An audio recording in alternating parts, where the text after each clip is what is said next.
অর্থনৈতিক সমীক্ষা 2025।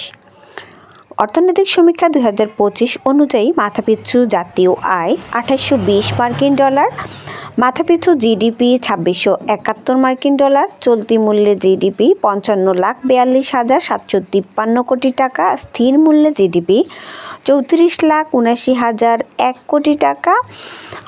স্থির মূল্যে জিডিপির প্রবৃদ্ধির হার 3.97%, মুদ্রাস্ফীতি 8.48%। চলুন এবার জানি খাতভিত্তিক জিডিপিতে অবদান। খাতভিত্তিক জিডিপির অবদান চলতি মূল্যে কৃষিতে 10.94%, শিল্পে 37.44%, সেবায় 51.62%। খাতভিত্তিক শ্রমশক্তি নিয়োজিত কৃষিতে 44.67%, শিল্পে 17.37% এবং সেবা খাতে 37.96%। খাতভিত্তিক জিডিপি প্রবৃদ্ধির হার কৃষিতে 1.79%, শিল্পে 4.34%, সেবা খাতে 4.51%। ব্যাংক ও আর্থিক প্রতিষ্ঠান। মোট বাণিজ্যিক ব্যাংক 61টি, সরকারি ব্যাংক 6টি, বিশেষায়িত ব্যাংক 3টি, বেসরকারি বাণিজ্যিক ব্যাংক 43টি, বিদেশি ব্যাংক 9টি, ব্যাংক বহির্ভূত আর্থিক প্রতিষ্ঠান 35টি।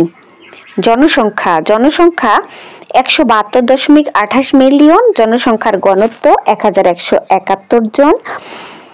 জনসংখ্যা বৃদ্ধির হার 1.12%, পুরুষ অনুপাত মহিলা 96.3:100, স্থূল জন্ম হার প্রতি হাজারে 19.4%, স্থূল মৃত্যু হার প্রতি হাজারে 6.1 জন, দারিদ্র্যের হার 18.5%, চরম দারিদ্র্যের হার 5.6%।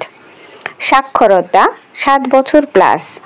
মোট সাক্ষরতার পরিমাণ 77.9%, পুরুষ 80.1%, মহিলা 75.8%। প্রত্যাশিত গড় আয়ু মোট গড় আয়ু 72.3 বছর, পুরুষ 70.8 বছর, মহিলা 73.8 বছর। ধন্যবাদ সবাইকে।